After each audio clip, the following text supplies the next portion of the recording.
Hey, what's up? We're live. We are live. Thank y'all for being here. Hello, Sean Wheeler. How you doing, ma'am? And everyone joining. I'm sorry. Let me get my little thing set up here. There we go. I'm joining. Ooh. Yeah, I had to go and get my video in, honey, because Cameron will be going out tonight. So I said, let me go on and knock this video on out, honey, because I ain't gonna be here tonight to do one. Let me go on and get it on out of the way. How you doing? How you doing? How you doing? Thanks everybody for coming in. I appreciate you all. We got some tea we want to drop on you guys right quick. Then I'm gonna let y'all go. I ain't even gonna hold you. We're gonna go over our topics, honey. Our usual topics. Yes, honey. Hey, come on in. Tam C. Hey, Yvette Bell. Hey, April Pearson, Cheryl Williams, my mod Linda Gamble. Thanks for being here. Stacy Lane, Vera Jennings. Hi, Kenyatta Jones. Hi. Hello, Renee Robinson, Bama Girl 012. Hi, Lillian Pickney. Hi, Miami J 1001. Hey. Hey, Inga Bruce, Latanya Jackson. What's up? Patricia Peaches Gordon. Hi, Nikki B. Hi, Gwendolyn Harper. Hello, everyone. Patricia Thompson. Hello. Hello, Lizzie Wheeler. Hello. Happy Saturday, guys. Chevelle Carter. Hello. Hello. All right, let's go ahead and get into it. As you guys can see on the screen, everything said in the video is a legend, in my opinion. I'm a little tipsy. I'm sorry. Me and my husband went out and just had something to eat, and I had a little drinky drink, and I'm still sipping on the child because I didn't finish it. But I'm feeling a little tipsy, but we're going to get through the show, child. Oh, God. I'm going to drink again tonight. Y'all, I'm turning into a lush. Y'all pray my strength in the Lord, okay? Damn. I got a drink today, y'all. I got a hurricane drink. It's called a hurricane. The damn thing was like this tall. All right. I drank like about that much because I was eating my food and got so full. So I was like, can you bring it to go cup? I poured that shit right into go cup and brought it home. Damn sure did. And I'm sipping on it right now as we speak. Because I ain't about to leave my drink there. That drink was $12 too when I got the bill. I was like, fuck. Because y'all know they be trying to be slick and don't put the damn prices up on there. But the drink looked good. I was like, I don't give a damn. You know, I got a little change or whatever. You know, I'm going to get this little drink. Baby, when I got the bill, I was like $12.99. Bitch, yeah, to go cup, please. Can you bring the to go plate and cup, bitch? Okay. I wish the hell I would leave this $12 drink on the table. She shall not. Okay. No, we did not. We brought that shit right on up over here. Boom. Okay. All right, let's go and get to the show. All right, everything said in the video is a legend, in my opinion, and is used for fair use and entertainment. Hell yeah, you go out to eat, you see that damn bill, you be like, to go cup, and let me get a drink, let me get a tea to go. That was my husband. My husband like, yes, let me get a sweet tea and lemon to go. And yeah, and let me get some extra this. You be trying to get all extra, free extra shit that you can get when you see that damn bill. Oh, that is so funny. Black people, y'all are funny. All right. Let's get into the show, though, all right? Because we got some topics to get through. All right, so Pastor Kenneth Copeland, y'all might know who he is, honey. He got caught out here in these streets, honey, where the peoples was asking him about his luxurious lifestyle. Now, y'all know a lot of these pastors out here. Somebody said, Kimmy, I know that's right. Damn right. You better bring me to go everything. I want to go everything. Everything I can get for free, I just be out. Bring it on out here, all right? And don't add none of that shit to my bill because I'm going to go look at it again. But anywho, Pastor Kenneth Copeland, honey, he gets confronted about his luxurious lifestyle, and he tries to get smart with the little interviewer, honey, about the little money that he be spending. So let's go on and get into that, because y'all know a lot of these pastors, honey, they about the coins. They don't give a damn about the souls. They don't care if you go to heaven or hell. They just making sure, honey, they out here driving around in the Escalades and in the Ferraris. They taking the expensive vacations. They flying on the private jets, okay? Like, that's the life they want to be out here living, and they don't give a hot damn about people out here can't pay their rent, ain't got no car note, like all that. They don't give a damn. Let's go ahead and get into this, child. We'd just like to ask you about why you don't want to fly commercial. Why have you said that you won't fly commercial? You said that it's like getting into a tube with a bunch of demons. Why do you think that? No, listen to me just a second. Not the people. The main reason is because of the need. If I flew commercial, I'd have to stop 65% of what I'm doing. That's really the main. Isn't it true that you want to fly commercial so that you can fly in luxury? How much money did you pay for Tyler Perry's Gulfstream jet, for example? Well, for example, that's really none of your business, but... Isn't it the business of your donors? Listen, I paid. Really You lie. kind of caught me off guard here. Okay. Certainly. Well, if you like to come out here, I'd like to give you a chance to catch your breath and have a conversation. We don't want to catch you off I guard. love Inside Edition. You got to get this now. Hey, you listen to me? My wife thinks Inside Edition is, oh, yeah. Now, thank you, Lord. Help me. Let me pray this thing. Well, let me just ask you a really simple question. A lot of people think it's unbecoming for a preacher to live a life of luxury and to fly around in private jets. What's your response to that? Very simple. It takes a lot of money to do what we do. We have brought over 100, let's see, the latest figures just came out, 122 million people to the Lord Jesus Christ. Let me give you another example. Last May, I was scheduled for Lagos, Nigeria. That's a long ways.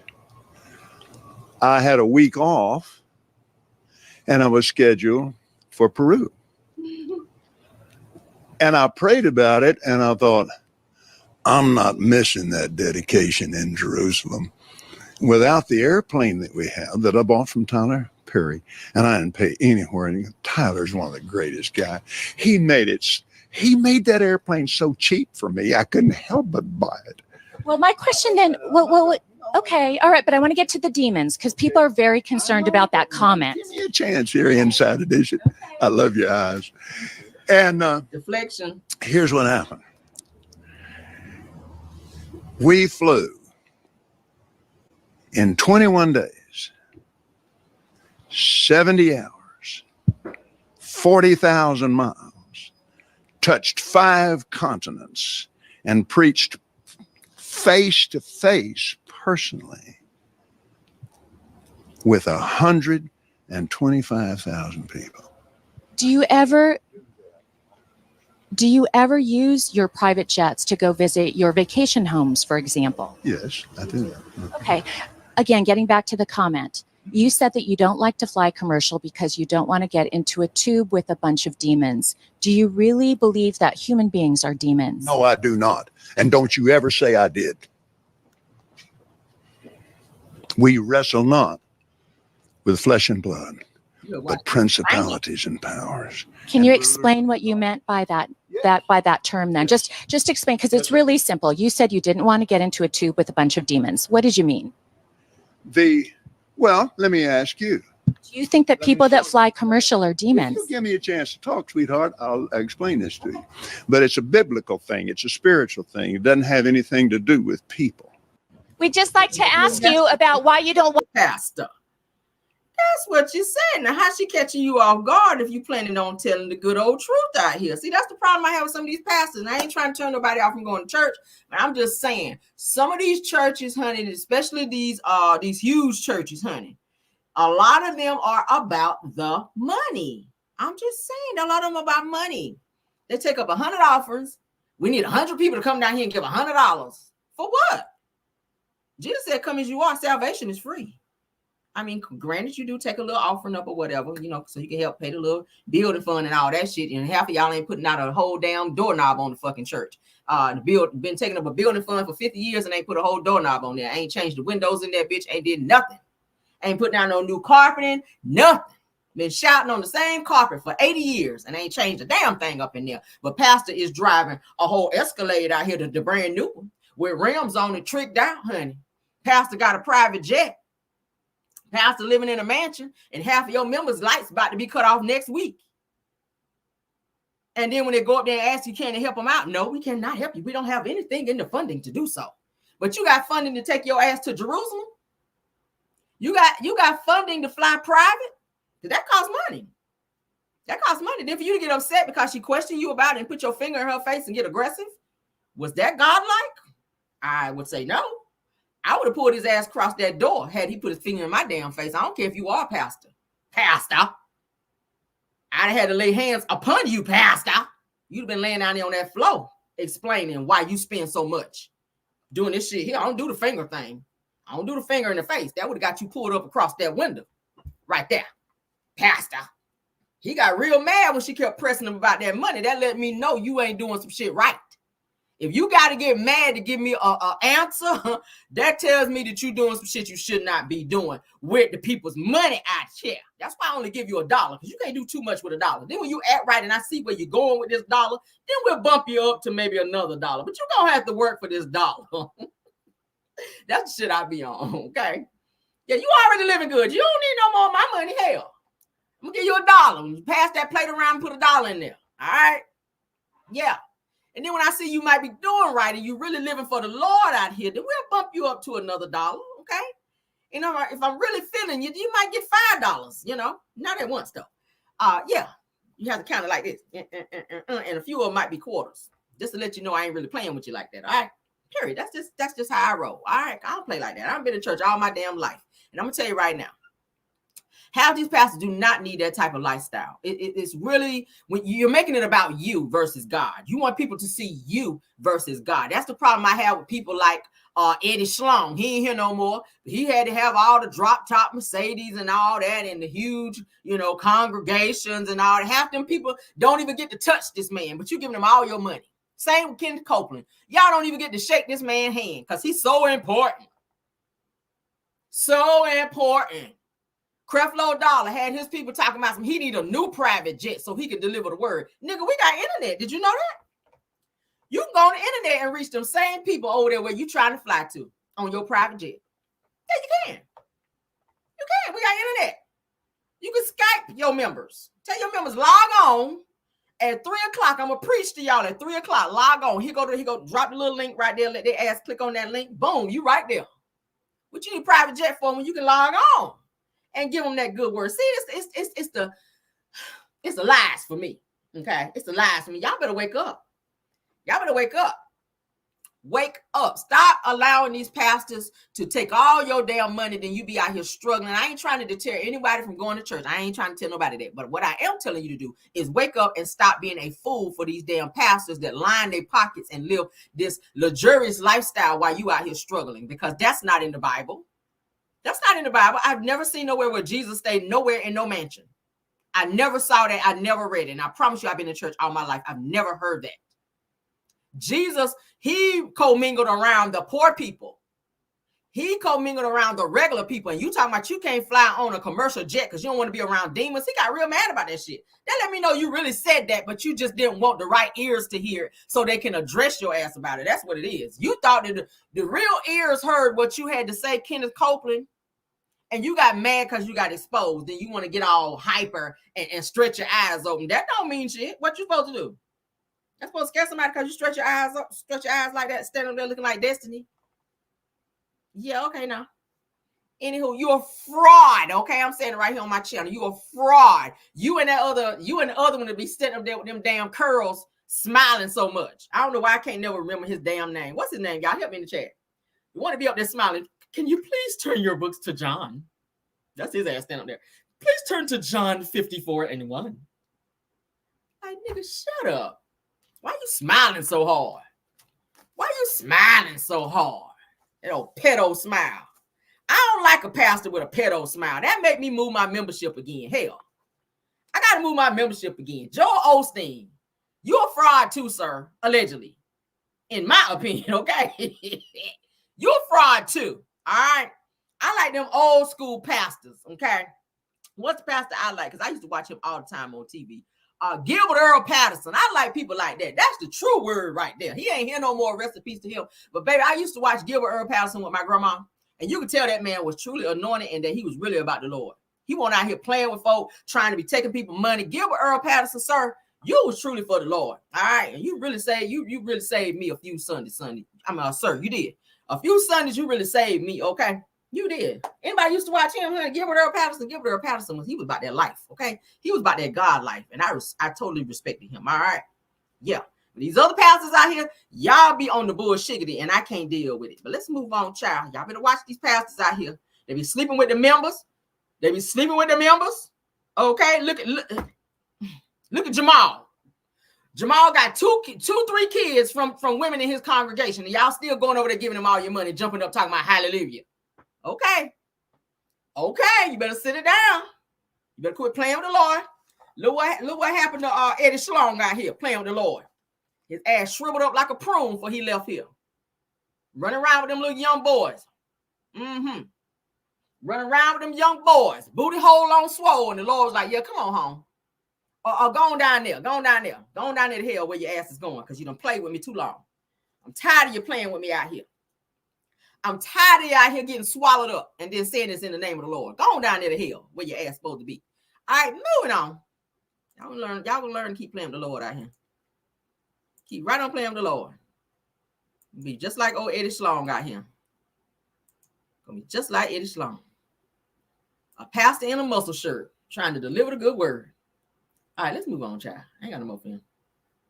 All right, this woman, honey, a 39-year-old woman, honey, breaks down in tears in search for her husband, child. She says, even if you don't have a job, honey, I'm going to sponsor the wedding. So this is giving mental, this is giving some mental issues right here. All right, she need a husband so bad, honey, she is willing to pay for everything. So shout out to the bitch gossip. It says that a 39-year-old woman has been going viral on social media for crying out in a desperate attempt to find a husband, girl. Says that stating that she doesn't care if he has nothing, that she wants a man to marry. Girl, this is desperation, honey. I know your biological clock is ticking, baby, but don't be out here on that. Whoever is for you, honey. Work on yourself and that man will come. Don't be out here crying on the internet looking crazy, talking about you just take any and everybody, girl, because there's any and everybody that'll move up in there and treat you bad and take all your shit and you be looking crazy. There's men out there that just need a place to stay and they looking for a sponsor. You want to sponsor the wedding. Now you're going to sponsor him. Don't never tell no man that he can stay with you and he ain't got to work because that's just what his ass going to do. I mean, let's go ahead and get into this. Husband, I'm tired of singleness. I'm 39 years old. Very soon I'll enter menopause. I need a husband in my life. No matter what you are doing, I'm going to marry you. Are you a barrel pusher? Are you a beggar? Are you a conductor? Please marry me. Please, I'm going to sponsor the marriage.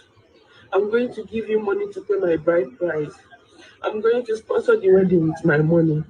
Please come and marry me. I'm tired of singleness. Please. I'm 39 years old. Please come and marry me. I'm getting old. Please. I need a husband in my life. I need a man in my life. I'm tired of singleness. Please, I don't want to buy myself. I no longer sleep. All my mates are married with kids, but nobody wants to marry me. Nigerians, please, I'm calling everybody out. Please come and marry me. If you have a brother that needs a wife, please let me know. I don't care about what you are doing. I don't care, even if you don't have a job, I'm going to sponsor it. I need a man in my life, please. I'm 39 years old. Look at me. Please, 39 years old without a child, 39 years old without a husband, 39 years old with no relationship. I need a husband. Baby, you might want to get some therapy first before you get a man, though, because it's seeming like something ain't connecting. Like something ain't connecting up there in the brain area. While you on the internet, child, staring into the camera on that bullshit right there. Because there's some clowns and some fools out there, baby, that would fully take advantage of you. Hearing your video, they will come up in there and act like they want to be your man and take you for everything you got. And your ass going to be right back on there crying again, okay? Because you done ran into this fool that done took you for everything and you thinking that it was love. No, ma'am, honey. When a man findeth a wife, okay, I don't want to go biblical on nobody, but when a man findeth a wife, he findeth a good thing. That's what the good book said. Now, you on here hopping on here crying on videos about, I need a husband. I really need a husband today. I'm 30 years old without a husband. Girl, they got plenty of them in the psychiatric ward if you want to swing by there right quick. Maybe they'll let you stay there because you need to be there for a little bit. And you might find your man up in there because your ass is giving crazy right about now. Okay, that's what it's giving me. It's giving me that you're crazy. Go down there to the psychiatric ward to check in, girl. And there's plenty of crazy men in there. There's plenty of crazy men in there, girl. You need a psychiatric evaluation. Martell, he going soon. Hop in there with him. See if you can ride. He ain't got no air conditioner, though. He ain't got no air conditioner in his truck, but you can ride down there with Martell to get that psych evaluation to find out what the hell is wrong with you while you sitting on the internet crying, talking about a man. Oh, girl, get off my screen, Lord. I can't. I can't, girl. Mm-mm. No, ma'am. No, ma'am. Moving on, honey. Moving on, girl. Moving on. Rest in peace, honey. Rest in peace to this next person, honey. Y'all remember watching him on TV? I remember, honey. Anytime you want to get a good workout in, honey, that was your man. All right. Rest in peace, honey, to fitness legend Richard Simmons, honey. He sadly passed away, honey, at the age of 76, Lord. All right. Shout out to TMZ because that's who originally put it out. Several other news publications have now put that out as well. It says that fitness icon Richard Simmons has sadly passed away at the age of 76 years old. It says his passing today comes a day after his birthday. So he passed the day after his birthday. It says the cause of death has not been revealed at this time, but no foul play is believed to be involved. Probably just died of old age. I mean, hell, he was in great shape because all his ass did was worked out. All right. Kimmy is inspired by Richard Simmons because her hair, she's got the same curls as him. So, but rest in peace to him. All right. Y'all, I've been drinking. Y'all, pardon my petty. All right. Part of my pity, I've been sipping them. I'm still sipping. But yeah, again, on a serious note, rest in peace to Richard Simmons. All right. Y'all remember watching him, honey. He would be working out. So at 76, honey, he was out here still doing the damn thing, still working out, still out here doing what he was doing when he was younger. So shout out to him and rest in peace to him as well. All right. Moving on, child. Moving on. All right, Mama D, honey. I don't know why she's trying to be political out here. She is speaking, honey. She is being, somebody said they thought he'd been gone. Belle, I cannot with you, sis. Okay. Belle said, baby, I thought he was already gone. I can't with y'all. Y'all just will not do right in the chat. I swear. Somebody said, I love the petty. I cannot help it, y'all. I'm already petty just naturally. But when I have a little drink, like it, the petty, I be trying to hold back sometimes. When I drink, child, the floodgates of petty just be, the floodgates of my petty just be wide open, child. I'm just like, petty, just come on out, child. Shit. Yeah, Belle said, yeah, girl, I thought he was already gone. Somebody said, I'm still collecting myself. Yeah, girl, y'all know Kimmy is inspired by Richard Simmons, girl, because that's what she be wearing her hair like Richard Simmons out. Y'all said, what the hell, Kimmy? Girl, I know you had a little scare. You sick or whatever. But girl, you ain't got to be out here looking like Richard Simmons, girl. Do some of that hair. You on the show with all them damn curls. Like, that's giving too much, girl. Looking like a little poodle running around the screen there. But let's go and get into Mama D with her crazy ass child. I don't know who told her she know anything about politics because she barely can talk out here, honey. Mama D says that people have been so hard on Joe Biden because they don't want Vice President Kamala Harris, honey, to end up as the president. She says that they know that if anything goes wrong, that Kamala is going to Kamala Harris, honey, is going to have to keep the race going. Well, I mean, that's what Vice President does, honey. If something happens to the president, the Vice President steps up. Let's go and get into what she had to say, child, because obviously she needs some time. They really don't want is for a black woman to be president. That's what they really trying to block. Okay? Y'all better get it. They don't want a black female vice president to become president. What they really don't want, y'all, is for Kamala. See, that's what they really trying to block. See, a lot of people, Mom Dia said, I don't care. I ain't scared of them.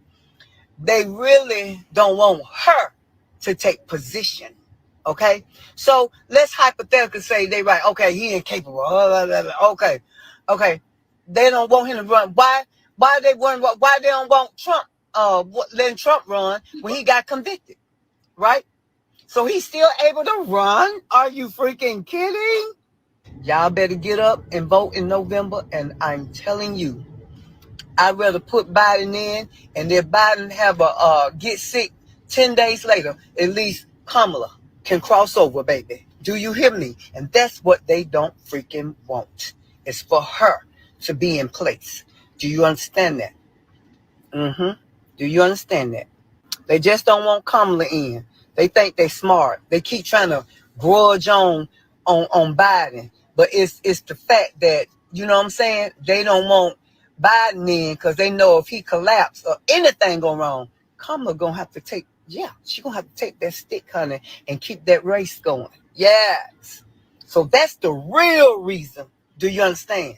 Y'all, they trying to paint a narrative about how Biden is not competent, okay? But what they really don't want is for a black woman to be president. That's what they really trying to block, okay? Y'all better get it. They don't want a black female vice president to become president. What they really don't want, y'all, is for Kamala. See, that's what they really you know what? I ain't even gonna hold you. I ain't even gonna hold you. Mama D, of all the crazy shit that she's ever said, I gotta give her props right here. She is speaking facts. I mean, it's just right message, wrong messenger. Maybe that's what it's giving. I don't know. I didn't expect that from her, but she's speaking facts. They do not want a female president. I mean, absolutely. They didn't want Hillary Clinton when her ass was trying to be in there. They fought tooth and nail to keep her ass up out of there. They do not want a female running the country. Like, they do not want that shit. If Biden win again and something do happen to where he croak over, I mean, that's just what Vice President Kamala Harris is gonna have to do. She's gonna have to step up in there and handle the thing. And I think she'll be able to do it. She's very intelligent. She knows what needs to be done, and she's very supportive of Biden. I like that. And she is for the American people. Okay, so I'm definitely voting for Biden. I don't give a damn. I don't give a damn if his leg fall off. If he up there with one leg and one arm and his balls fall off in the meantime, baby, I'm gonna vote for you, Biden. Okay, if you watching my channel, baby, you got my vote. All right, shit. If I could vote twice, I would.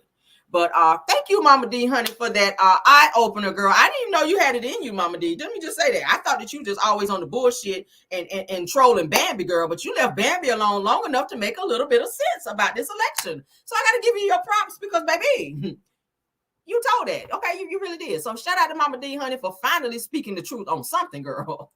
All right, we love you, girl. I guess. I guess I did. Okay. Ooh, child. Moving on. One of my fine TV crushes, child, Ghost, honey. Ghost is out here challenging 50 Cent, honey. And baby, they had some words back and forth. I said, hold up now, whoa now. Don't be talking to Ghost like that. Yeah, don't be talking to Ghost like that, baby. Somebody said I know this right here, man.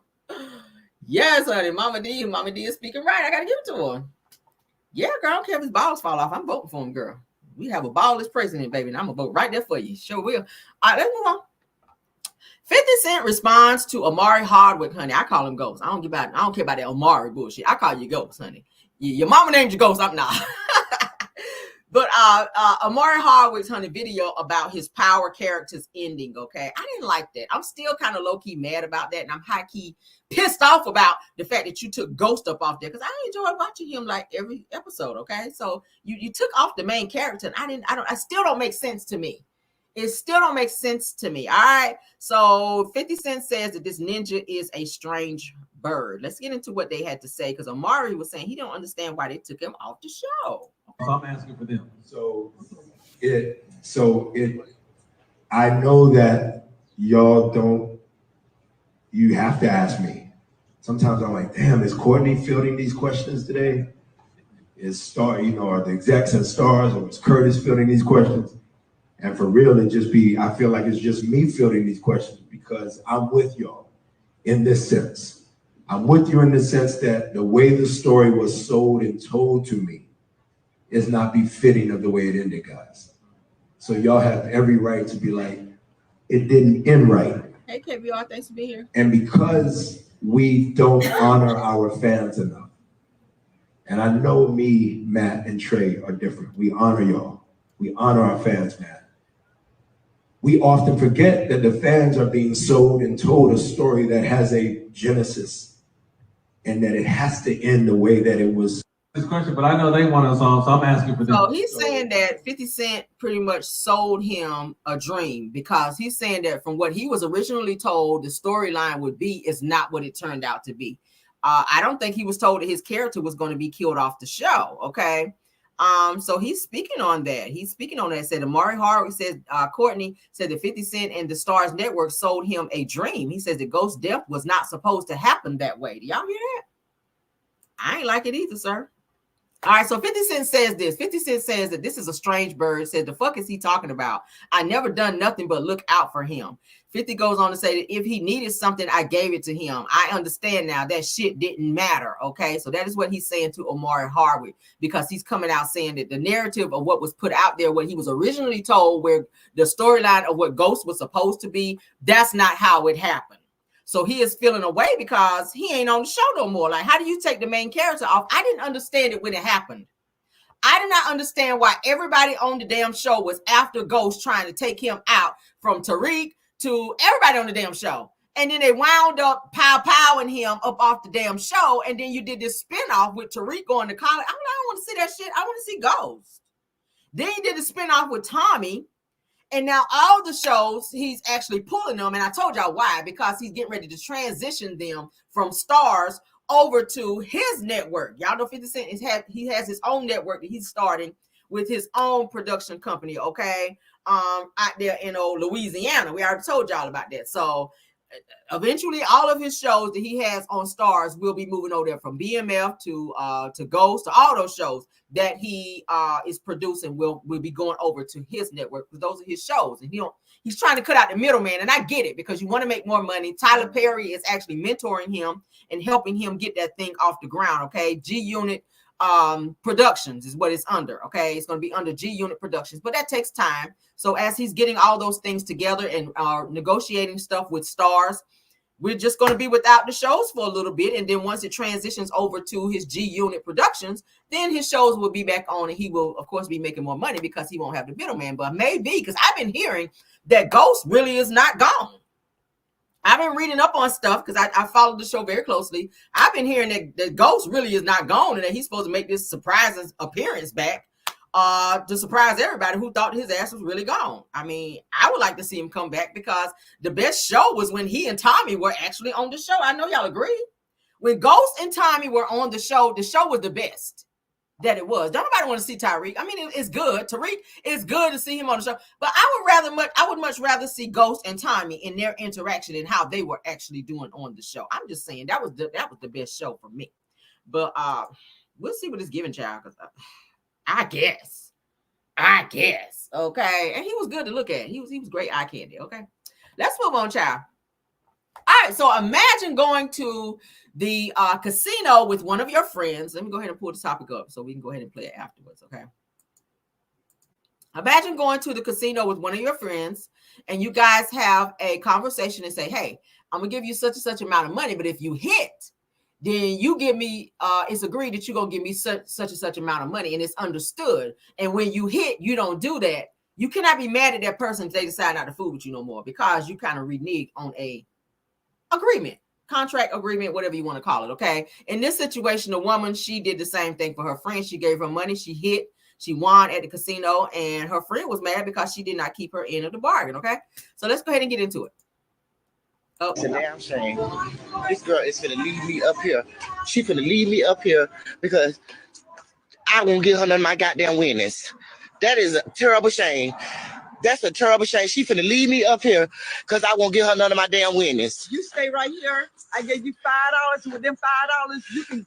You had won $500. You could have gave me. I told you I didn't have no money. You gave me $5, and I won $500, and I gave you your $5 back. But what you want me to give you? You won $500. If you wouldn't have had $5, you wouldn't have won that $500. I told you I didn't have no money. But now you do. Hey, I gave you your $5 back. What you want? What you want? Catch an Uber bike. Catch an Uber bike? Girl, you is not gonna leave me in no another whole city. You is not gonna leave me in no another whole city. Oh, for real? Y'all see this? Y'all see this girl finna leave me up here? That's a damn shame. That's a damn shame. This girl is finna leave me up here. She finna leave me up here because I won't give her none of my goddamn winnings. That is a terrible shame. That's a terrible shame. She finna leave me up here because I won't give her none of my damn winnings. You stay right here. I gave you $5. With them $5, you can. You had won $500. You could have gave me. I told you I didn't have no money. You gave me $5, and I won $500, and I gave you your $5 back. But what you want me to give you? You won $500. If you wouldn't have had $5, you wouldn't have won that $500. I told you I didn't have no money. But now you do. Hey, I gave you your $5 back. What you want? What you want? Catch an Uber bike.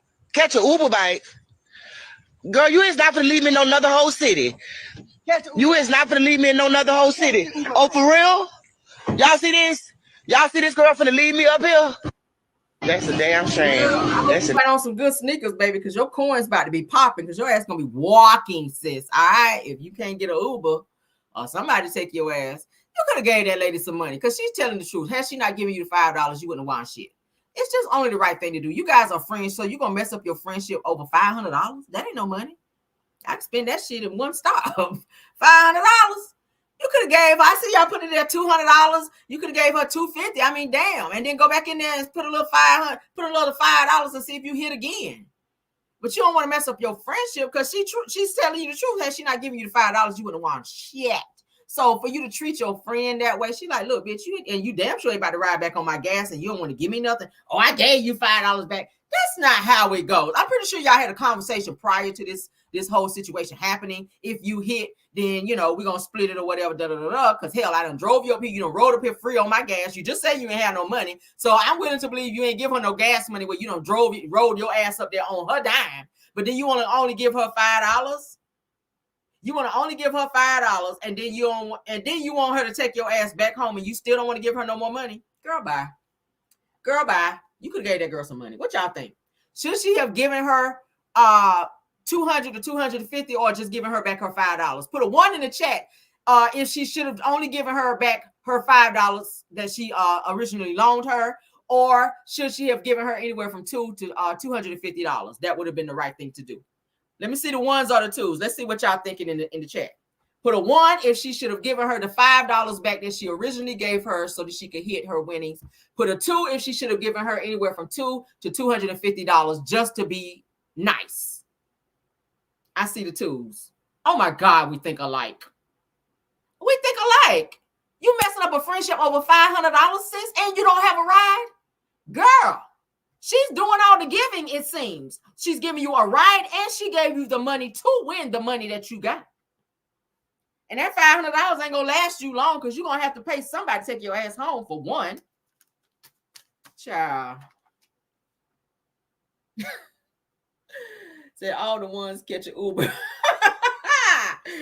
I see someone, and I ain't even gonna mess. I'm not even gonna mess with anybody in the chat that said 1. I mean, you guys are free to speak how you speak. I ain't never gonna snap off on nobody in here for their opinion. All right, your opinion do matter. We're not gonna always agree on everything. So hey, the ones you put your 1s in there. If you want to put 1s, put them in there. I'm not gonna fuss at you. I'm not gonna argue with you. I ain't even gonna read you down. That's just how you feel. Everybody thinks differently. For me, if we going, and personally, I ain't gonna gamble with you. I'm gonna gamble with my own damn money, and I ain't making no damn bets or nothing like that with nobody. I'm gonna use my own damn money. You shouldn't even bet in fucking casino if you ain't got no money anyway, because it takes money to make money. It takes money to make money. You ain't got no money to go gambling. You shouldn't have had your broke ass there in the first place. But if I'm going gambling, I'm taking my own damn money. So when I hit, I ain't gotta hear shit. I'm gonna say it again. When I hit, I ain't gotta hear shit. And don't come over here talking about something. I owe you $200. Don't come over here talking about something. We had an agreement, bitch. It's a chop for me. Get out my face. That's the attitude I'm on. You better get to walk. Them feet gonna be smoking and them corns gonna be popping, bitch, because you ain't got no ride. Moving on, girl. Let's see how you feel, girl. How you feel after you done told her ass that you ain't giving her no money. Let's see if I can find how you feel since your ass out here can't give her no money.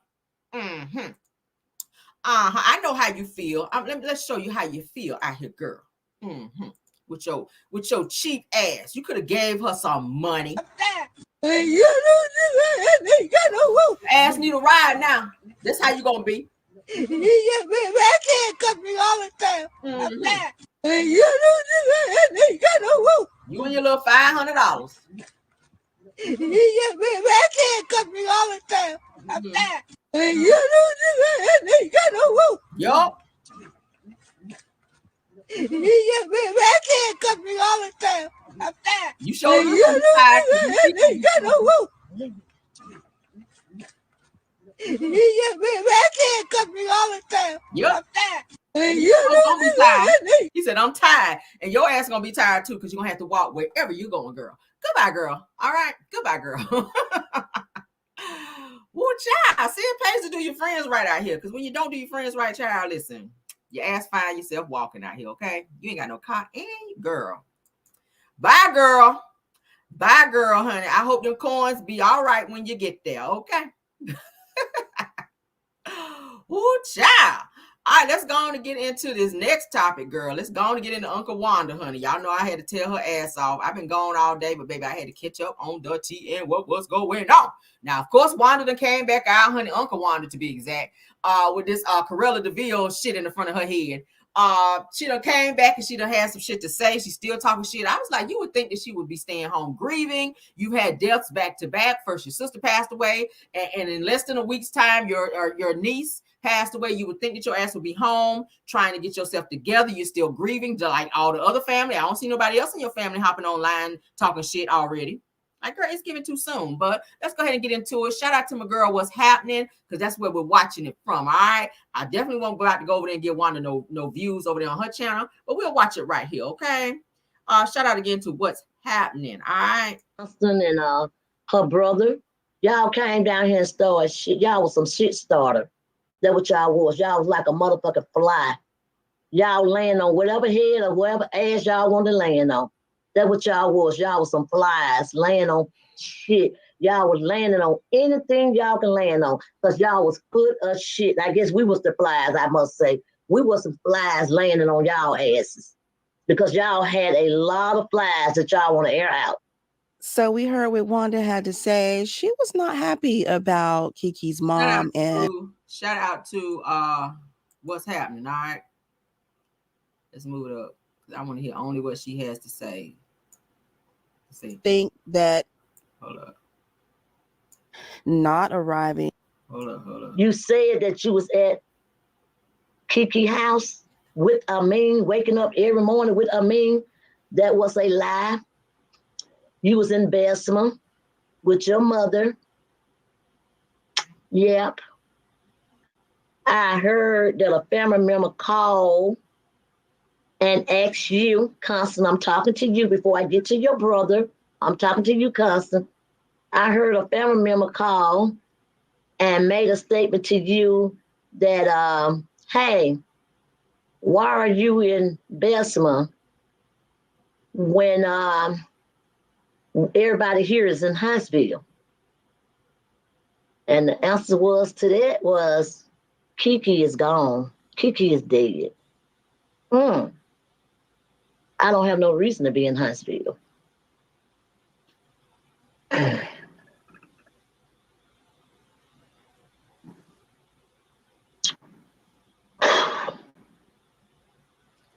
Hard pill to swallow. Hard pill to swallow. Now, after that, Wanda said that, they were worried about her, Letitia, and her family coming to the funeral. But she said they didn't even bother to pick up Kiki's kids for the balloon release that happened in Bessemer. She also went on to say that Constance was never that mother. Now, she did take a moment afterwards to call out the uncle. She said, where was he at for Kiki's son's graduation? And she mentioned that basically he wasn't even at any of this young man's football games. So she was kind of concerned about why he had so much to say, but he wasn't there for Kiki's son. I'm going to add Wanda be doing too much. Too much. Constance, you never been that mother. I've been telling people for the longest, you've never been that mother.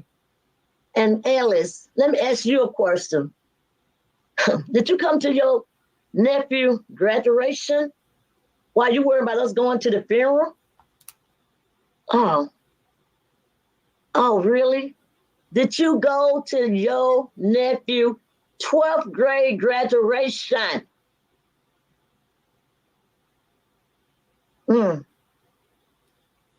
That's something to think about.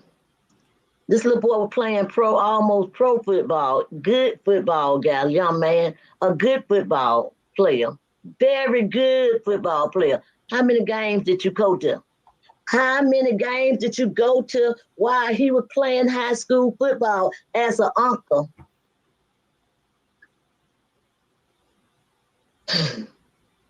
How many? How many, Alice? How many?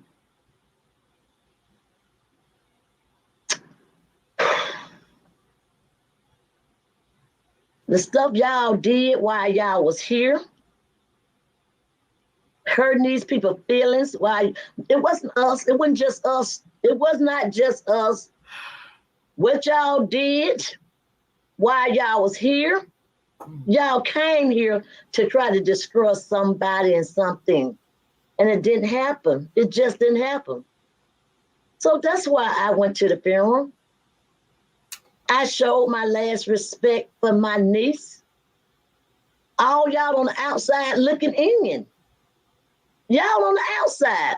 We with each other every single day. Every single day.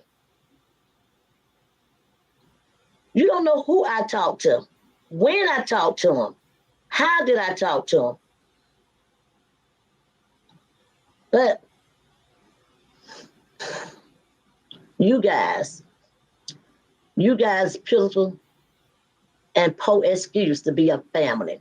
What you did when you came here was a po excuse. You came here to tear the other part of the family down. And it's sad. It's so sad. Now, Wanda did talk more about the uncle and basically said, you know, she thought the way that he was acting, he was paying for the funeral, but he wasn't. So she didn't understand how he felt that he could tell who to come and not to come to Kiki's service. She did go on and talk about the cast members from Love and Marriage Huntsville that came. But then a lot of people jumped in the comments, and of course, there were mixed opinions. One person commented, "All this is non-necessary. God is in charge." This is so messed up. Kiki ain't even been in the ground a whole week, and Wanda's already on the bullshit. This is the thing I have. This is the problem I have with Wanda. Wanda, why are you talking about family situations on social media? It's given that you're clout chasing. The people that you're talking about, why not go and have a sit down conversation with them? We don't give a fuck. Really, it's just giving us content, yes. But when you have family situations, this person don't know how you feel unless you go sit down with them. When you add other people, strangers, and you're not even monetized on your channel, Wanda. So it's given that you're only doing it for clicks and views and attention. You like the attention that it brings you because it makes you feel good inside to be this messy, evil, facetious individual. Stop talking shit about your family. Stop doing that, Wanda. Stop doing that. You are talking about Kiki's mother and how close she was to her. This girl just lost her daughter. All of these things that you're talking about, that shit don't matter now because somebody's life has been lost now. Regardless to how she passed away, it's none of nobody's fucking business how she passed.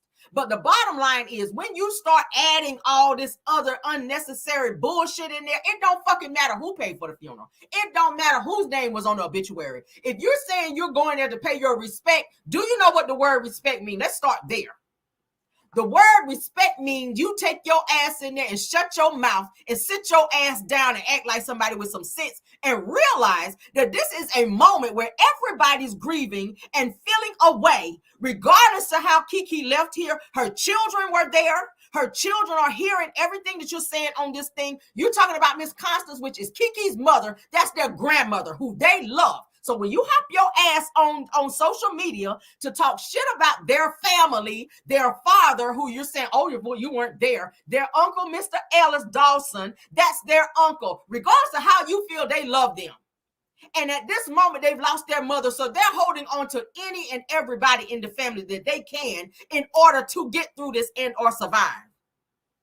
It's sad. I've never seen no shit like that before in my life. And they always say, if you want to see how a person feels, look at how people act when somebody passes away. Look at how people act when somebody passes away. Let's go ahead and get into what else was being. Raindrops t-shirt. Hopefully Carlos King sees this live because clearly, sadly, Carlos kind of strange. I mean, did she in regards to some people? You and your daughter should be. I got my commentary. I'm about to let off on Wanda because I'm tired of her ass. I'm tired of Wanda. Let's go ahead and get this shit off my screen. Y'all know I always save it to the end. Y'all know I always save my drags and my let-offs to the end. And I made some notes because I want to make sure I don't leave anything out. I made some notes. I don't want to leave nothing out. All my thoughts that I had about this, I want to be able to get through it, okay? So pardon me if I look down a little bit. I want to get my notes out that I took for this commentary because this is important. Okay, people need to stop with the bullshit. Okay, let me just say that, Wanda, you've been on this clout chasing bullshit ever since you got off the show. I feel like you being on Love and Marriage Huntsville kind of blew your head up, and you felt somewhere down the line that you were famous. Okay, You felt somewhere down the line that you were famous. Now, Wanda says that she went to Kiki's funeral to see who was there and who in the cast of Love and Marriage Huntsville attended. And then you made it your business to say that Melody was not there. What business is it if Melody was not there? Who asked you to take down the notes in terms of who you saw coming in and up out of there? Your ass won't really supposed to be there to begin with, Wanda. Let's start there. So the fact that you said you came to Kiki's funeral because you wanted to see who was there, your intentions were not pure. Your intentions for why you went to Kiki's funeral was not pure. You're supposed to go there. You just said in your video that you went there to pay your last respects to your niece. No, the fuck you didn't. You just said that you went to see who was there. Who cares who was there? People that touched her life, people who interacted with her, people who didn't fucking disrespect her like you did. You sat on video after video after video talking about Kiki was dead to you, that Kiki was not your niece. And let's go ahead and say this. And you also said that if Kiki died today, you was not going to go to her funeral. So what the fuck was you doing there? Pardon me, y'all. Pardon my mouth. Pardon my mouth, because I got to keep it 1,000 out. I got to keep it 1,000. These are things you said. Don't get mad at me, because I'm just re-quoting what you said, Wanda. You said if something happened to Kiki and she passed away, you ain't going to her funeral. And you said that shit with your chest. So what were you doing there? Clout chasing and thinking your ass was running something. How much money? You talking about Mr. Ellis didn't pay for the funeral? How much money did you put towards the funeral for Kiki, your niece that you say you love? And everybody knows that Melody was not going to be there once she found out Martell was going to be there, because per court documents, they cannot be in the same space. You should know that since you be in all her business, Wanda. You should know that. Did she not say that? I see y'all putting it in the chat. I ain't got no reason to lie over here. I ain't got time for that. We don't lie over here. We don't lie over here. What were you doing there when you said you were not going to be there? Tisha, you sat in an interview a whole week and a half before Kiki passed away and said Kiki was dead to you. I haven't talked to her. I don't want to talk to her. She embarrassed me. She threw that drink in my face. I don't have a desire to talk to her. And cried the loudest. Let's continue. You went, Wanda, to this funeral with the wrong reasons. Your hate, your vitriol for Kiki kept you in this evil mindset to show up and walk your ass down that aisle to go and look in Kiki's face in that casket. And you felt vindicated to go to your seat and fake cry for someone that you dragged the entire time that she was alive. You did. You did. You felt some type of vindication in your heart. I'm not saying you didn't love your niece, but actions speak louder than words. If I tell you I love you, my actions should reflect that. If you are telling people that you love your niece, your actions should reflect that. And the things and the devilish mess that sprue up out of your mouth, that's not love. That's not love. You pulled up stuff on your niece and you displayed it for the world and for her children to hear that. But you real guarded about what people have to say about you. When people talked about your ass being in bankruptcy and you having to pay Tisha's bills because her sorry ass husband couldn't do it, oh, you felt a whole way about that shit. You wanted to go talking about you gonna sue somebody. But how should Kiki and her family feel about you hopping your ass up there telling her fucking business? Should they sue you for defamation? Should they sue you for putting her business out there? Should the same action be done to you? Because you already got a lawsuit coming for Mel because you're running your motherfucking mouth way too much. You already got a lawsuit coming for Mel, and she said she ain't about to retract that shit. So that's what you should be worried about. You should be worried about that. Okay? Let me clap on your ass right quick. That's what you should be worried about. You need to be getting your business affairs in order for that lawsuit coming. Because she's just waiting for you to finish fake grieving, because that's all it is. You didn't give a fuck about Kiki, and I'm going to say it right here. Because if you did, you wouldn't have done the shit that you did. Then you try to say, oh, me and Kiki made up before she passed away. You don't know who I talked to. You don't know the conversations that we had. Let me tell you how I know you weren't good with Kiki. Because you're still talking shit about her mama, who she loved. She gave birth to Kiki. Her children. You don't even have enough in your heart to shut your damn mouth and respect the fact that her children are hurting right now. I say it all the time. If you hate me, you can't watch my child. If you don't like me, you can't be around my child. Don't speak negative about me and speak nice about my kid. I'm going to say it again. And the same goes for Kiki and her mother. Don't sit up and now try to say that Kiki was your niece and you love her, but you talking trash shit about her mama. We're going to keep this thing all the way 100. This hurricane in my system, bitch, but I'm speaking clearly right now. I'm going to dead this situation. Piano teeth, let's talk about your ass too. I got you too. You in on this too, bitch. Move my bangs. I ain't did that shit in a while. Move my bangs. Y'all hoes gonna learn today. Or I'm on your ass today. I got time today. You sat your ass over there too, broken piano teeth, pulling up shit on Kiki while she was here, giving that shit to Wanda so she can hop her ass on there and talk shit about Kiki, her niece. That's her family. Oh, you felt real vindicated on that shit. And your ass shouldn't have been giving no, you shouldn't have been telling nothing. You shouldn't have been giving no fucking statement about Kiki or anything revolving around Kiki when she passed away. You ain't family, bitch. You should have been at the dentist's office, bitch. I said it before. You should have been at the dentist's office getting them fucking fangs plucked the fuck out.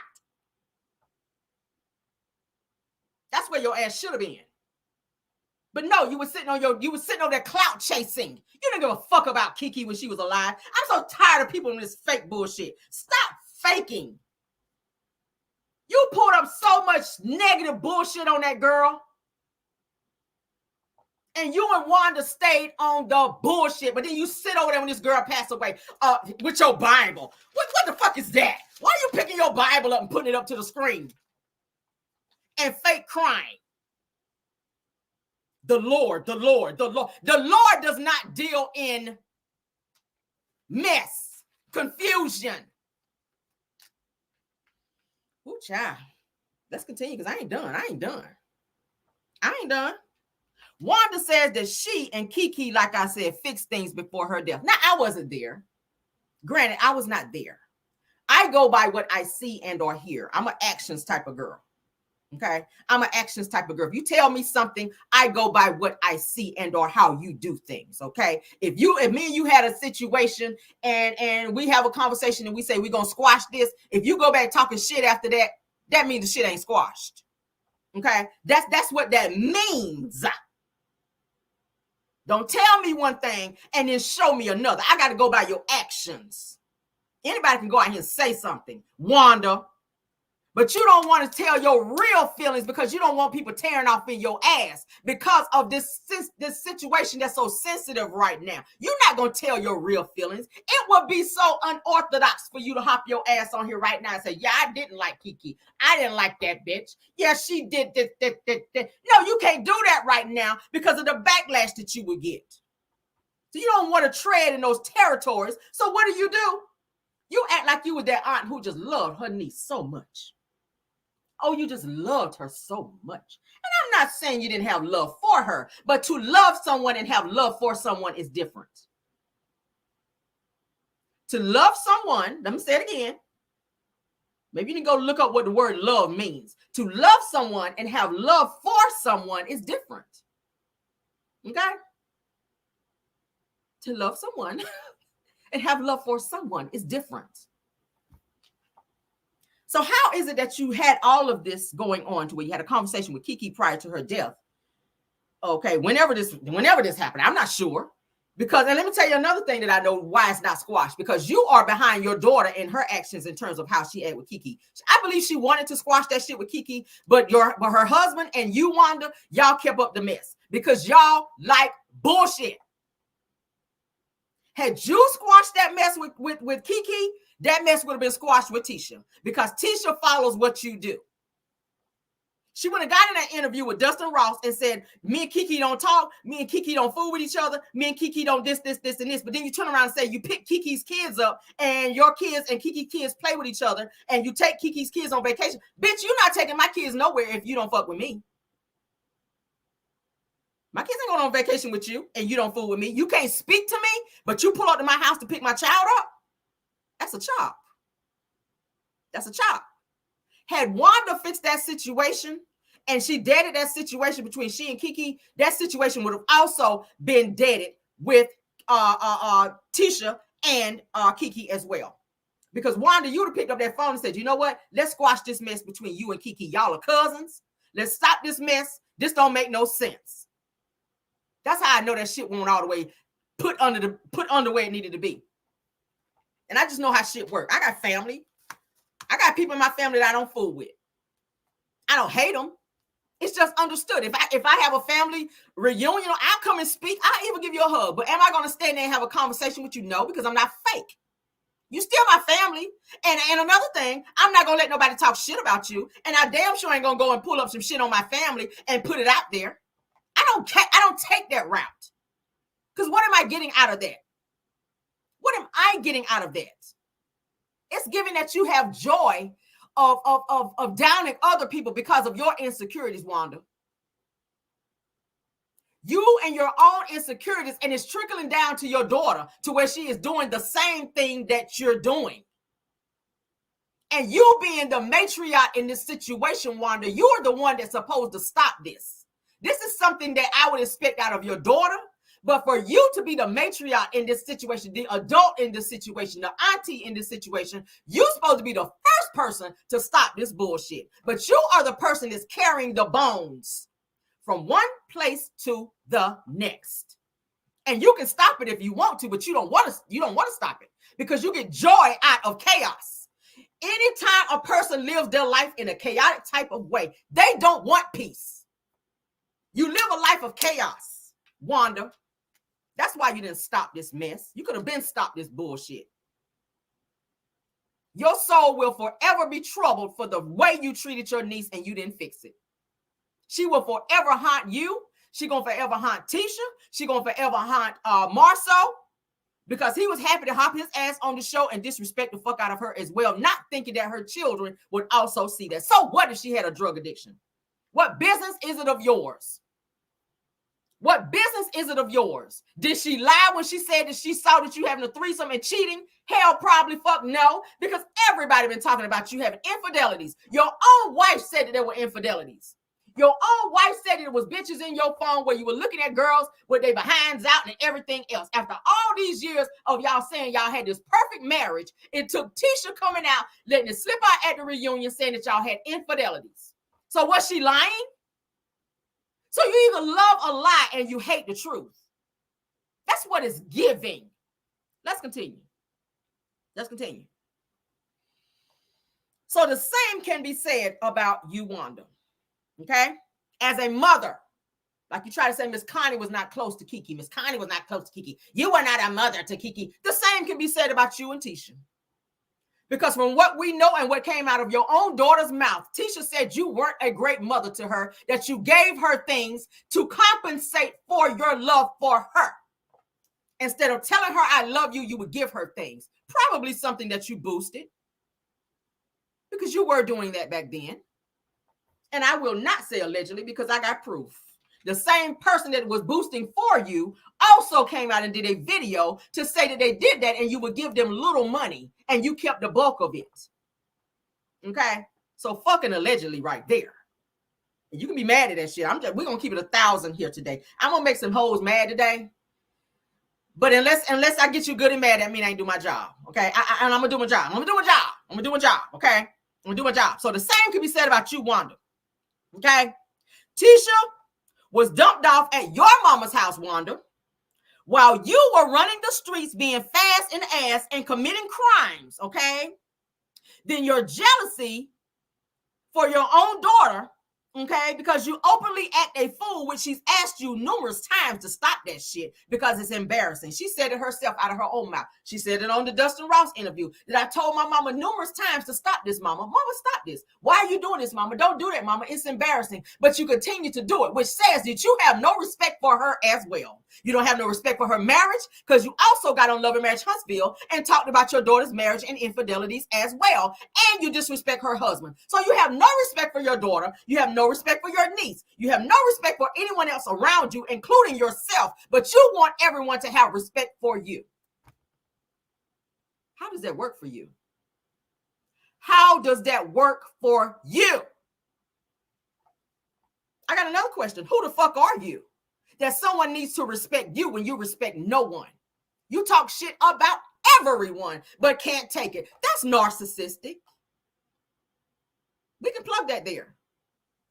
Narcissistic people act that way. Can say whatever the fuck they want to say about you, treat you any type of way. But as soon as you reciprocate that bullshit, then they are, oh, I'm running down to the police station. Nah, you become a po-po hoe. You become a po-po hoe as soon as somebody let off on your ass and reciprocate what you put out. So I can't act like you. I can't act like you. Only you can act the fool, and I got to sit and be prim and proper and corporate while you be on the bullshit, and I can never be on mine. Never. You act the fool, I'm going to be a fool too. Okay, let's both of us act the fool. Act up, bitch. Let's turn into city girls around here. Act up, get snatched up. That's the kind of time I'm on. It's tight, but it's right. My bangs are in my way again. Sorry. You're jealous of your daughter. Okay? You're insecure as a woman. You don't like yourself. When you look in the mirror, you don't like who you are. You know why? Because you attack fair-skinned women. You hate Melody. You know why? Because you want to look like her. Your daughter do too. Your daughter do too. Ask Maybelline. Ask Maybelline why she keep picking the lighter color versus her own. Because she grew up being taught to hate other women who she felt was better than her. Tisha talked about it numerous times on the show and off.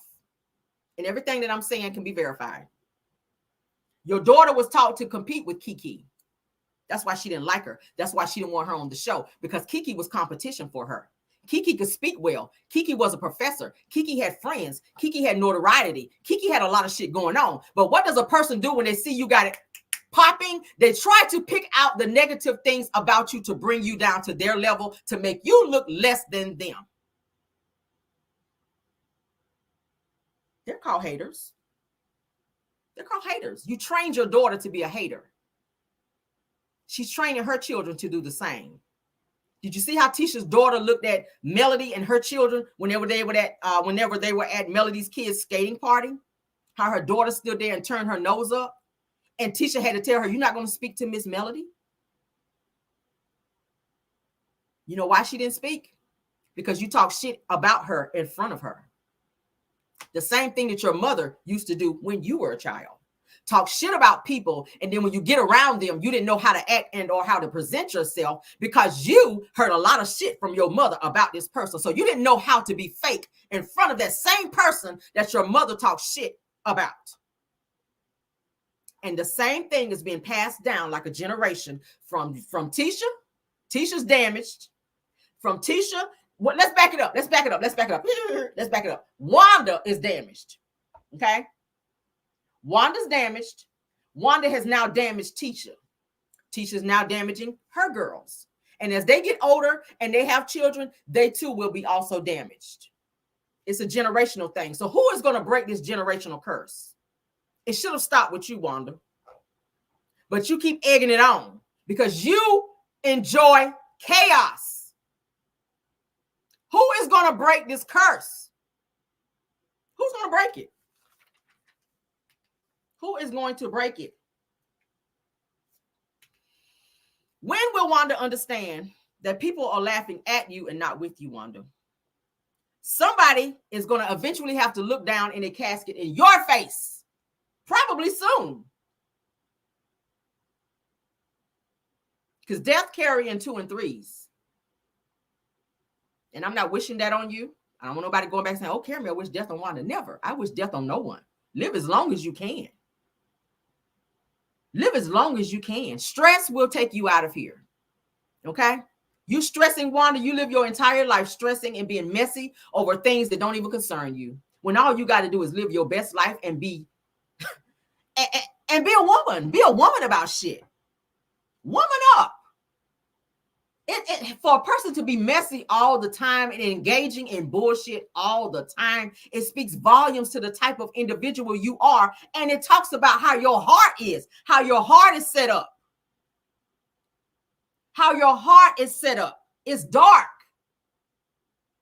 And then you recruit others around you like a clique in order to help orchestrate the bullshit. Thank you so much for the super stickers. I see you guys.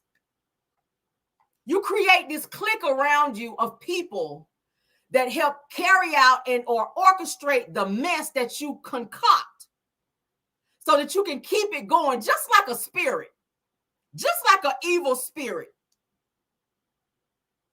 It never goes away. It never goes away. It's like, and they say things carry, one can chase 1,000, two can put 10,000 to a flight. It's like the more people you get involved in your bullshit, it's like you feel like you're a little bit stronger and a little more vindicated. I see them. I hear about it. But I try to stay over here in my world and I don't engage in that. Because when you have real shit going on, I don't have time for, I call it noise. I don't have time for noise. I see things, I hear things. I don't care about that. It don't make or break me. It don't affect me. I see it though. But somebody's going to have to look down in your face in a casket someday, Wanda. And there will be people that speak negative words on you and about your life and the legacy that you chose not to leave behind and the way that you treated other people while you were here.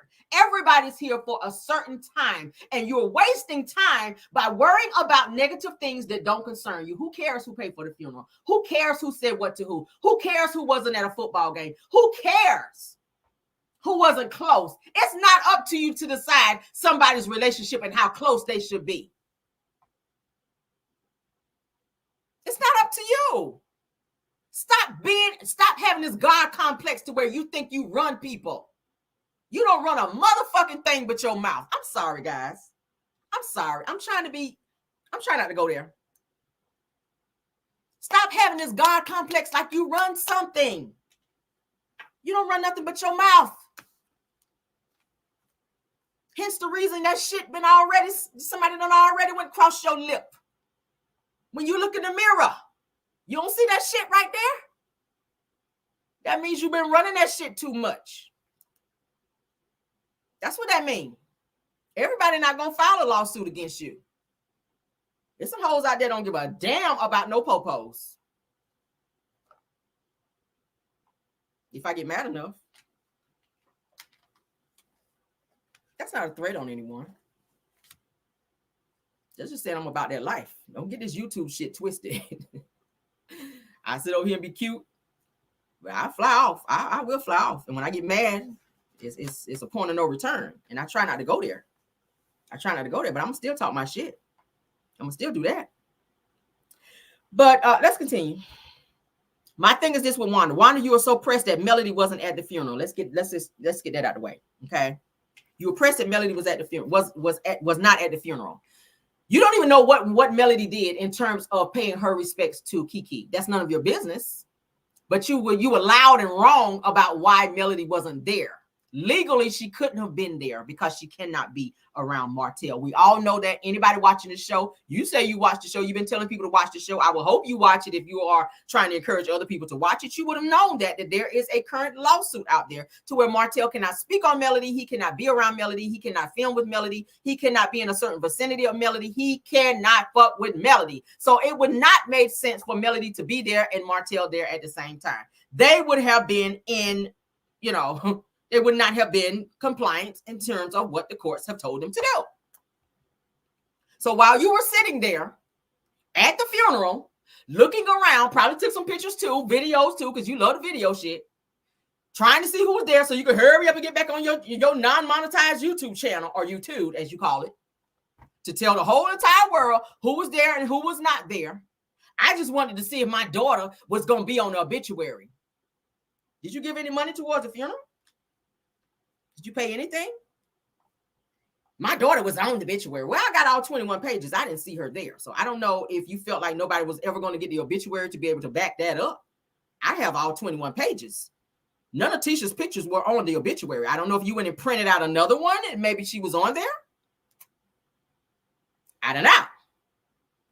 The one that I got, the one that was given to everybody at the funeral, I didn't see her on there. You're welcome to go over there on my Facebook channel because I posted all 21 pages over there. Ariana's name was on there. I didn't see Tisha's name on there. I didn't see her on there. I got the obituary. Ain't no lies told over here. Now, had she done what she needed to do as a cousin, you got to watch your mouth. You think the family was going to hurry up and put her name on there and put all these pictures of her and Kiki on there after this girl done said, no, I ain't talking about her. I ain't want nothing to say about her. No. Me and Kiki are not cousins no more because she threw this damn drink in my face. That's a simple fix, okay? That's a simple fix, Tisha. All the shit that you talked about Kiki, all the shit that Kiki may have talked about you, I don't know. I wasn't there. A simple apology. Hey, we're family. We're cousins. Hell, y'all look alike. You look like y'all could be sisters, twins maybe, in some of the pictures I've seen. A simple apology. But when you have people standing in between you and putting a wedge in between you to keep you from apologizing to people because they like to keep chaos up, because they can't rest unless everything is fully chaotic around them. And that's what it gives with Wanda and Marceau. You don't care about Melody, but you were worried about if she was there. Why? I don't give a damn about nobody and where they are if I don't care about them. I'm just saying. If I don't like a person, the last thing I'm going to be worried about is are they going to be somewhere that I'm going to be? I don't care. And that's the problem with you, Wanda. You have the wrong thing on your mind when your focus should have been on, you should have said a prayer for you got there. You should have gone to Kiki's family or her kids, giving them a hug, and probably made some apologies. That's something that you could have done, okay? But then you're sitting announcing who paid for Kiki's funeral, saying that Mr. Ellis did not pay for the funeral. How do you know? How do you know what he paid for? How do you know what he paid for? Again, did you donate any of that food truck money from them burnt squirrels and them damn chitlin sandwiches that your ass be selling, or them seasoning money that your ass claimed to be saying that you selling so well over there for your niece's funeral that you claim to have fixed things with? I'm going to say no, you didn't. I'm pretty sure you sold enough squirrel sandwiches to be able to throw some money in there to help the family while you are judging those that put their hard-earned money together to put Kiki away so nicely, because the funeral was very nice from what I saw, and I do have pictures. Squirrel ball soup and all that shit you be cooking over there. Pig knuckle barbecue sandwiches. Yeah, all that crazy shit. Turkey neck potato salad. You ain't had none of that money left over. I know the truck is broke down because we saw that in the back. Grist balls. I see y'all putting it in there. Some grist balls and Lord have mercy. I don't even want to talk about that shit if I be sitting here throwing up. All right, let's move on. Then Wanda says that she was looking to see, like I said, if her daughter's name was on the obituary. We already talked about that. I saw it nowhere, but go off. I mean, like I said, maybe she said that her daughter was on there because she felt nobody could prove it because nobody was at the funeral. Because us regular people were not at the funeral, but I already told you, I already had a source who was there, who told me everything that happened at the fucking funeral. I ain't even gonna get my source up like that. But yeah, I told you guys who was there, what happened. I told you, how would I know that and I wasn't there? How would I know what happened and I wasn't there? Okay. How would I know that Tisha was crying louder than everybody else at the funeral if I wasn't there? Okay. I have a source and I'm not going to ever give them up because I promised them that. Thank you, source.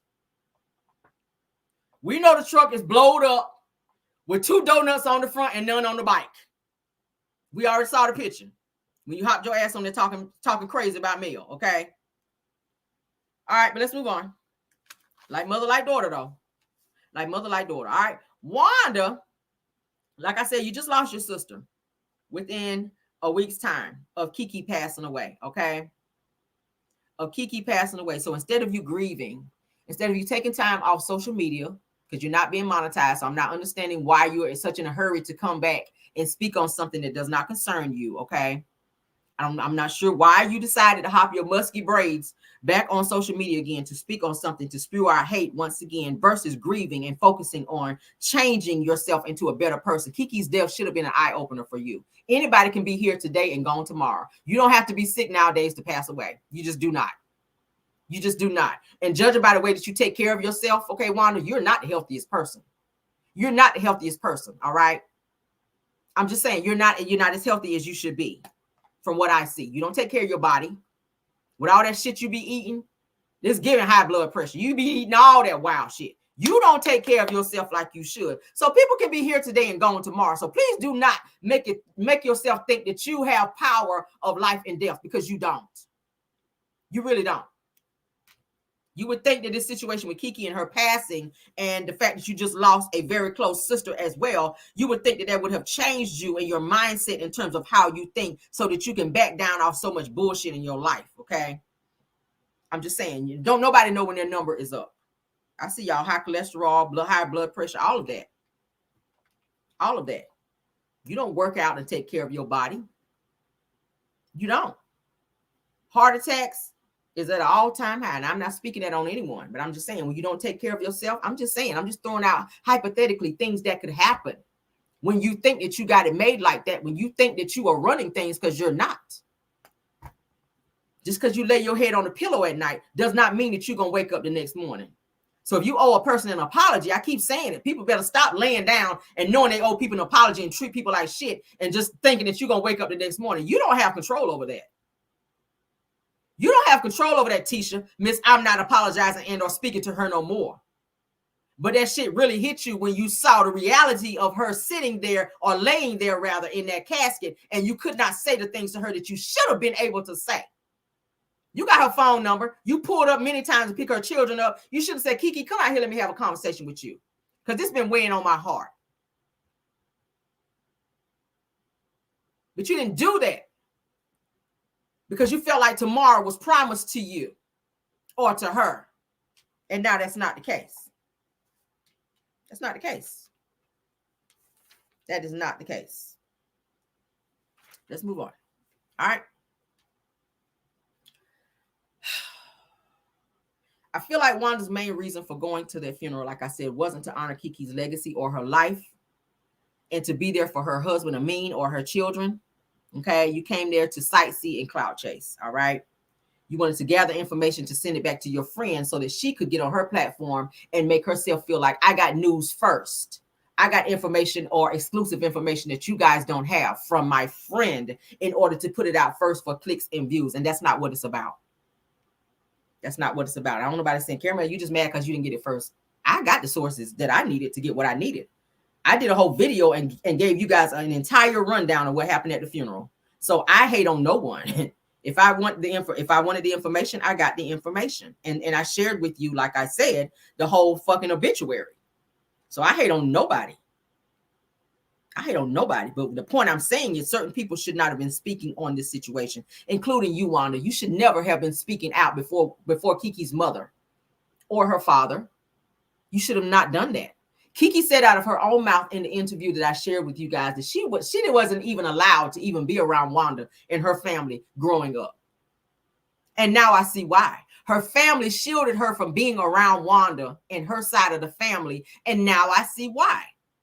They did not want her hanging around the people from across the tracks, because the people from across the tracks were some haters and some shit starters and clout chasers and always kept themselves in some shit. They didn't want Kiki around that. So Kiki grew up in a different realm, in a different area in town, in a different atmosphere.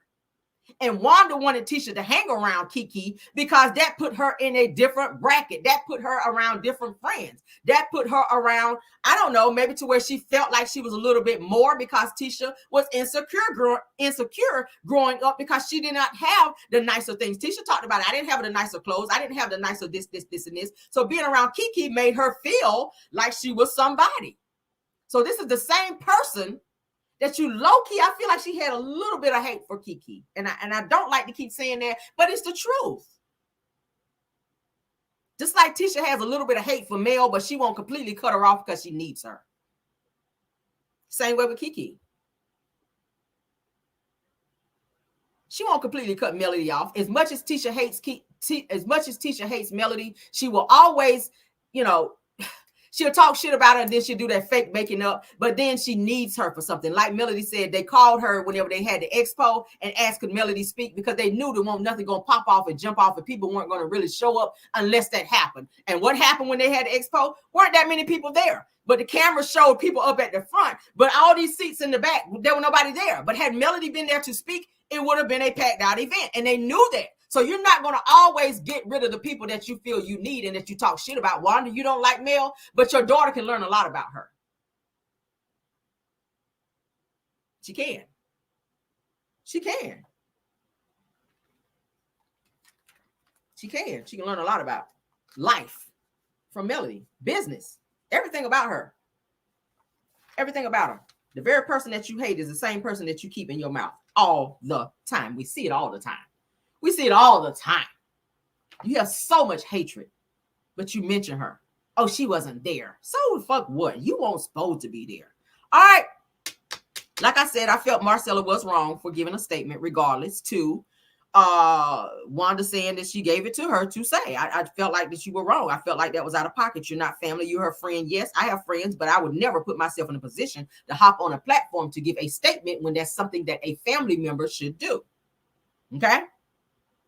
Wanda was not given the right to do that. Wanda overstepped her boundaries. And though she will never admit that or accept that because she feels that she runs everything and everybody, because she feels she is now the celebrity in the family. And baby, you are not. You're not. You're not. You are not. Again, God is not a God of confusion, hate, or clout chasing. Okay. There was no sincerity in what you did. There was no sincerity in your words and your actions and that post, that long ass post that you put out that everybody know that you did not write. It was all for a clout chase. Half them words on there you didn't even know and or can pronounce. It was all for a clout chase and to be seen.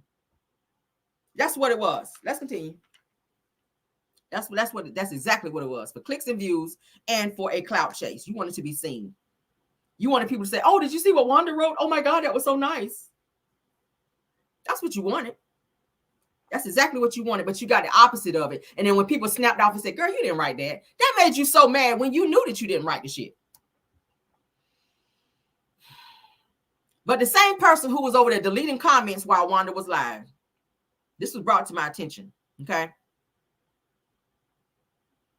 The same person who was bragging about they had a direct connect and they had all this stuff that was going on within the family, which they should not have been talking about, I feel like, just for the respect of the family, was sitting over there blocking people. This same person was blocking and deleting comments when they were checking Wanda about the BS about Kiki, okay? And the fact that you cried for her, but had no accountability for how she was mistreated at your hands, okay? You too, Marcella, as well as Wanda. Now let's get into this Funky Dineva situation as it relates to this as well, okay? Funky Dineva did an 8-minute video where he spoke negatively about Kiki, alluding to the fact that she took her own life. I did not agree with that. It was too soon. Whether you felt that way or not, where did you get that information from? You already said that Wanda J. Blige, honey, is your friend. I feel like maybe Wanda or somebody in the family, maybe Marcel or somebody probably had a conversation with you because you are friends with the Scotts. I'm not sure who gave you that information or who gave you the right to speak on that, because you, sir, are not family either. I already said it. All right. Wanda, you never addressed that in your life. You did not correct Funky Dineva. This is the niece that you love, remember? This is the niece that you fixed things with before she took her final breath, but you did not fix that, and you did not snap off on Black. I'm about to say Black Dineva. Black Funky Dineva. You did not snap on his ass, and you did not correct him on your live to go back and say, and Funky Dineva. Furthermore, you should have never said that my niece took her life because she did not. I didn't hear you do that. I didn't hear you do that. That's a conversation that should have been had on your live. But what you did do is people that were hopping in your live, because it was in your thread from what I'm hearing and from what was sent to me, because people sent me screenshots. Y'all were over there blocking people and putting people in time out for checking you for not checking Funky Dineva. And that said to me that you co-signed the bullshit because you did not address it. Get mad, I don't give a damn. You did not address that, so that tells me that you co-signed it.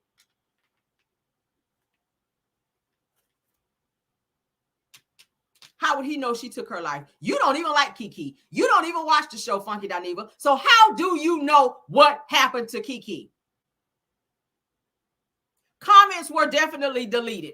People were put in timeout and or blocked when they tried to check her for not checking Funky Dineva, for saying 8 minutes of bullshit about this girl after she died, and then turned around and said and sang, he don't feel no ways tired. Bitch, nobody asked you to speak on it in the first damn place. I told you to speak about it. It's plenty of content that you could have talked about that day and skip right on over what happened to Kiki if you didn't like her or had any respect for her family, her children, who sat back and listened to that same video. That was disrespectful as hell. So your love, Wanda, for a stranger, Funky Dineva, supersedes your love for your blood, Kiki, because you never corrected Funky Dineva on his rant about your niece, but you did hop on live to confront and or check family for your dislike of what they felt about you. So again, you made it about you. Again, you made Kiki's death and this situation with what the uncle said and with everything else that was going on about you. It ain't about you.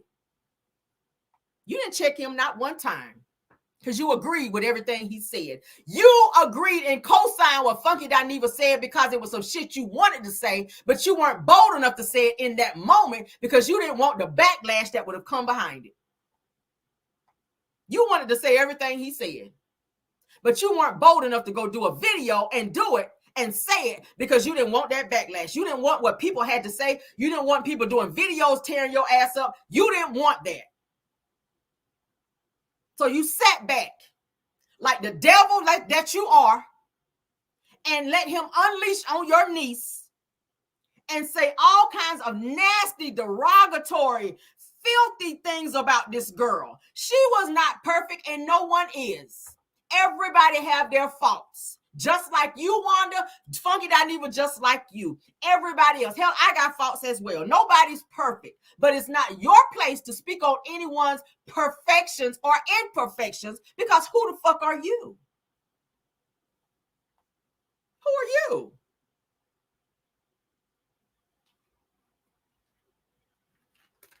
Your Uncle Ellis said you, your fake ass son-in-law Marceau, and your fake ass insecure daughter Tisha. That burned you up. That's all you heard out of everything that he said. And you were ready. You were on green and ready to go and ready to confront Uncle Ellis because he called your ass out. Well, you did. You said disrespectful shit. Marceau was disrespectful as well. So where was the lie? You just didn't like the fact that he called your ass out. That's all it was. Once again, you either love a lie or you hate the truth. And it's given that you just hate the truth. Nobody can speak the truth around you, or you get mad and be ready to hop on there and do a little video and be going after people when all they doing is telling the truth. You be doing it. You feel like everything that come out of your mouth is the truth. So why nobody else can't speak their truth? Okay. How you got smoke for Uncle Ellis over there, but none for your ex-crackhead friend? Yeah, I said it. He admitted to the shit on his own channel, so we ain't even gonna say allegedly. You have no smoke for your ex-crackhead friend, Funky Dineva, I call names, who spoke negatively about Kiki and judging her when he suffered the same thing, addiction. It was only different. The only difference is Kiki's was prescribed to her through her doctor. She had a painkiller prescription. Funky Dineva, the difference from her addiction and yours is you were doing white lines in a bathroom stall in a club with Benzino from Love and Hip Hop. I do allegedly because I like to be cute, but I know my shit over here.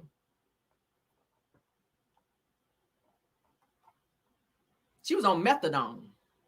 Kiki went to her doctor and had a paper printed from her doctor to prove she was not on any drugs, that she was on methadone, which was prescribed to her by her doctor. She was not in a fucking bathroom stall sniffing white lines with a nigga off Love and Hip Hop, okay, in a club bathroom, the nastiest place that you can be. But you want to down Kiki and talk about her imperfections, nigga. What about yours? I have a problem with people always wanting to pull out other people's imperfections and skip right over theirs as if they shit ain't worse than what you did. I got a problem with people like that. People forget where they come from, Funky Dineva or Dinigga, because that's some nigga shit right there.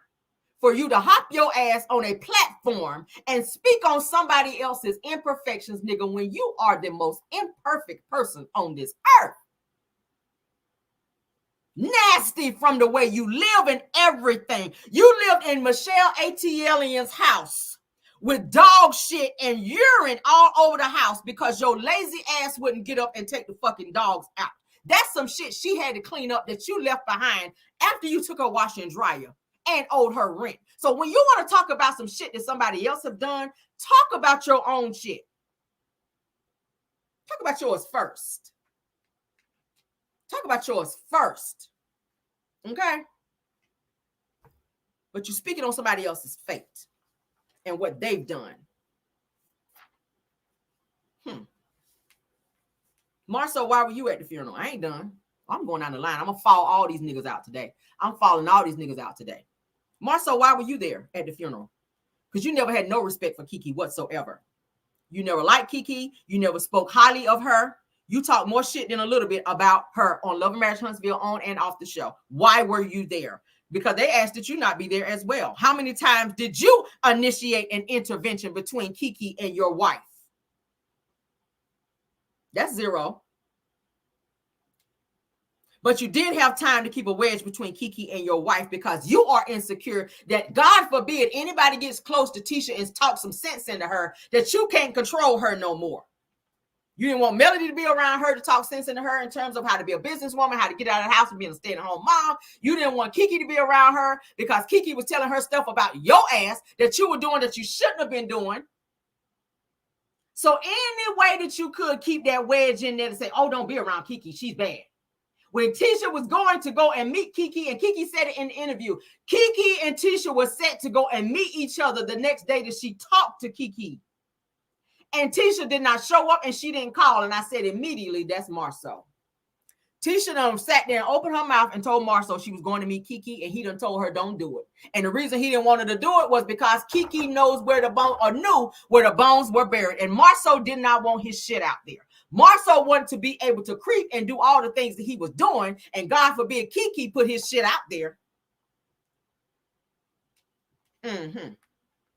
He didn't want Tisha going over there and Kiki dropping a bone on her to let her know, look, your husband doing this. I'm just letting you know. So he keeps the chaos there so that Tisha would stay mad at her and stay away from her so that she can't hear and or know the things that's going on. It's called mind control. But she's not wise enough to be able to see through that because she stays being, it's 18 years of manipulation or Stockholm syndrome, if you will. A person who is mentally controlled all the time and they only hear one person's voice all the time. If we watch Love and Marriage Huntsville, we see how he talks to her and how he's able to manipulate her from one situation to the next. She goes from being happy right here, and as soon as he finishes talking to her, she's sad and crying. That's self-manipulation. That's manipulation to where he's manipulating her mind, and he's continuing to keep her under what they call Stockholm syndrome, to where he always has control over her. So no matter what nobody else says to her, she only hears his voice. R. Kelly did it to his women, and anybody else out there that have trafficking victims, they only hear their abuser's voice.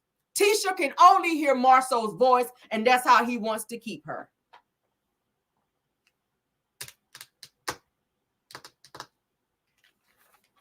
Go look up what Stockholm Syndrome means. That's exactly what it means. Control, mind control. Mind control. And I feel like once those kids grow up, and I said this shit before and people got mad when I said it. Once Tisha's and Marcel's kids grow up, he out of there. He's only there for the children. That's how this nigga can sit on YouTube and sit on Love Marriage Huntsman and try to tell another man how to be a father to their children when, nigga, you ain't even hardly there. You don't help take care of your kids. Tisha said it on the show. You do nothing for your children. You didn't even know your son was allergic to peanut butter. You don't be there for your kids like you supposed to. You went all the way to Africa and left your family at home, nigga, and ain't called them or nothing. So what kind of man are you to tell another man how to be a man to his family when you, sir, have not done that? You are disrespectful to your own fucking wife. You were disrespectful to Kiki, but you sat your ass there at the funeral with your shades on like you were grieving, sir, when you were the biggest asshole to her.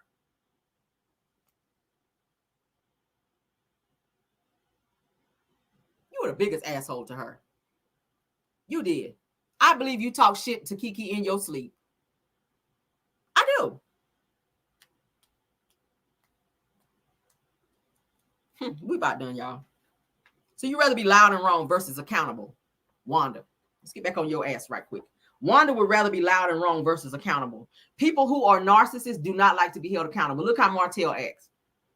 He's the biggest narcissist that I know. Wanda, you right up under him. Martell is here. You scrubbing him because you about to take his spot. You scrubbing Martell because you about to literally take his spot. And I didn't even think that shit was possible for somebody to be as narcissistic as he is. You'd rather be loud and wrong versus accountable. People who are narcissistic do not like to be held accountable. Wanda don't like to be held accountable. But you have become this hateful narcissist. And Kiki's death was more so a platform for you, Y-O-U, Wanda, to stir up more drama because you live in chaos and you love chaos and you cannot operate unless chaos is present. Cleanliness. Let's talk about that. Cleanliness is next to godliness. Your heart, your house, your food, your clothes, your body, your disposition, your mouth, your car, your life is dirty, unclean. But you always like to talk about God this, God that, God this, God that, when everything around you is dirty and chaotic. God does not deal in chaos. Everything about you is dirty. Your hands are dirty. Your food is dirty. Your house is dirty. Everything about you, your body, your disposition, your attitude, your mouth, everything about you is dirty. But every time we hear you talking about God this and God. God is like, I ain't got nothing to do with that. You love to mention God all the time. But every time you open your mouth, Satan is present. Every time you open your mouth, Satan is present. Your agenda was about you versus honoring your niece Kiki. And you tried to diminish her in life. And you're still trying to do that in death because you're making it about you, Wanda. You tried to diminish Kiki in life. And now that she's gone, you feel like you have not completed your assignment. So now you're trying to complete that in death. She's not here anymore. It doesn't matter. Whatever was not said when she was here, you can't say it now. The only thing that you can do is pray to God, lift that burden from your heart, that you can go on with your life and not feel the heaviness of the things that you should have said to her in terms of how you mistreated her and talked negatively about her and her mother. You still going for her mother. It still have not hit you yet, Wanda, that you need to fall back and see yourself. And that's a dangerous place to be in when you cannot see yourself when you do wrong to people.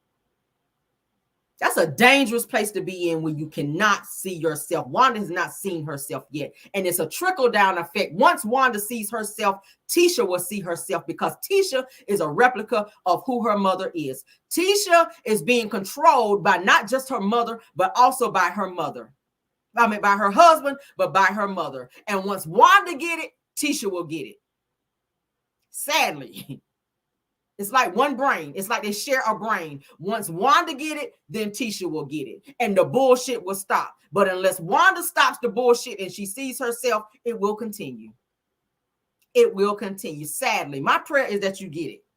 And I do pray. I do pray. My prayer is that you get it, sis.